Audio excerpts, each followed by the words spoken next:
Hello, and welcome to the Cinemologists. What you're about to watch is not a review. It's not a review because I've never seen this movie, and it's overwhelmingly likely that you haven't seen it either. Let me explain. Back in 2013, I stumbled on an album by the band Journey. This album, released in 1980 between their Departure and Escape LPs, was called Dream After Dream. I really took to this record. It had more of a prog rock sound than their most famous work. Many of the tracks were instrumental, and a few featured a full orchestra, though there were still some quite haunting vocals by Steve Perry, too. Unsurprisingly, Dream After Dream is actually the soundtrack to a feature film, and listening to it made me curious about the film itself. Wikipedia told me that it was a Japanese production, but provided no other information. So I went searching and found almost nothing. No trailers, no home video releases, no posters or artwork or screenshots. My Google escapades simply led me back to the Journey album. Eventually, though, I did find a plot synopsis from what appeared to be a contemporaneous New York Times article by Asian scholar Eleanor Manica. It read as follows. In this fantasy tale that aspires to the effects of a dreaming state, a young man starts off on a quest for happiness, heading south as a wise astrologer told him to do. He has a few mishaps along the way through a mix of scenery, but finally arrives at an ancient castle where two mysterious women live, Tsuki, meaning moon, and Yuki, meaning snow. Both women fall in love with the young man, a literally transforming experience that causes them to start running around and flapping their arms and growing feathers. It turns out that they are really birds, and true love has freed them at last.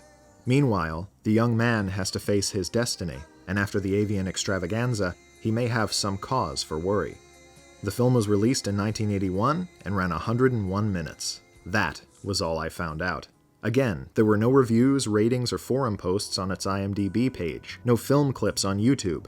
Rather strange for a movie with a soundtrack composed by one of the most famous musical acts of the 1980s. And speaking of that, the soundtrack wasn't even in print in America at the time, only available, seemingly, as a Japanese import. So I decided to write about Dream After Dream on the Cinemologist's website, back in the day when we actually had a website. It was less of an article and more of a game of 20 questions. What was this movie? Why was it so hard to come by? How did Journey get involved with a soundtrack, etc., etc.? While I was writing the piece, I did a bit more digging and found this, what appears to be the cover to a Japanese promotional pamphlet. At that point, it was the only hard evidence I had of the film's existence.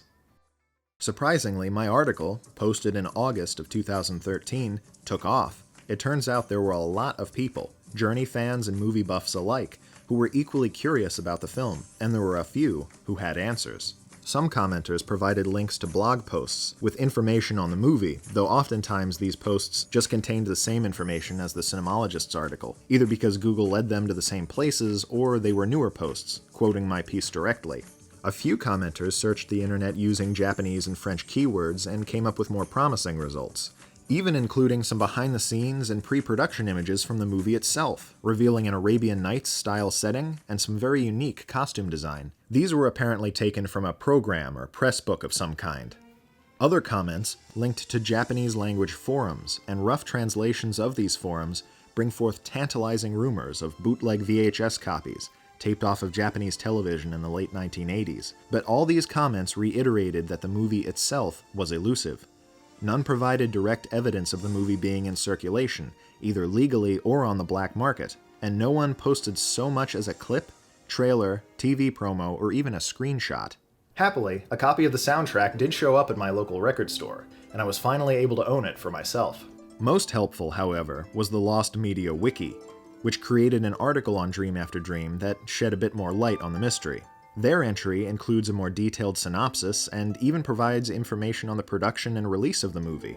Apparently, it was a Japanese and French co-production, with French actors and a mixture of Japanese and French crew. It was the sole film directed by famed Japanese fashion designer Kenzo Takada, known professionally as Kenzo, who wrote the screenplay with his companion and collaborator Xavier de Castella. Setsuo Kobayashi, a frequent collaborator of Kon Ichikawa's, provided the cinematography. It was released theatrically in Japan, as well as France. However, like everything that came before, this article brings us no closer to the film itself. Despite acknowledging that Dream After Dream did play on Japanese television at some point, the website still lists the film's status as lost. Here is where I gave up. But After forgetting about the movie and moving on with my life, a new comment appeared on the Cinemologist's article, almost 5 years after I originally posted it. The user, named Demetris, linked to a 2017 article for the Nikkei Asian Review, written by none other than Kenzo Takada, the director of Dream After Dream. The article was entitled "My Short-Lived Career as a Movie Director," and detailed his experience making Dream After Dream. In the late 1970s, Kenzo was working in the Paris fashion scene, but in 1978, he was tempted into the film industry by famed producer Hiroki Fuji, who had worked with Konichikawa and even produced Yukio Mishima's Patriotism. In the article, Kenzo wrote, "To be honest, filmmaking was really out of the question. Naturally, I had a fondness for movies, but I didn't think I had the talent to be a director, and I didn't even know the basics of cinematography. Despite this, Fuji came to Paris numerous times and continued his passionate attempts to persuade me. If you just come up with ideas, we'll finish them," he suggested. "All you have to do is yell start and cut." Eventually, I succumbed to his enthusiasm. It was decided that I would direct a film and also be in charge of its costumes and artistic direction. With the budget set at 400 million yen, the production commenced in Morocco in 1980. According to Kenzo, the shoot quickly turned into a nightmare. In addition to crippling heat, the international co-production was also hampered by miscommunication between the French and Japanese crew, and random accidents plagued the shoot.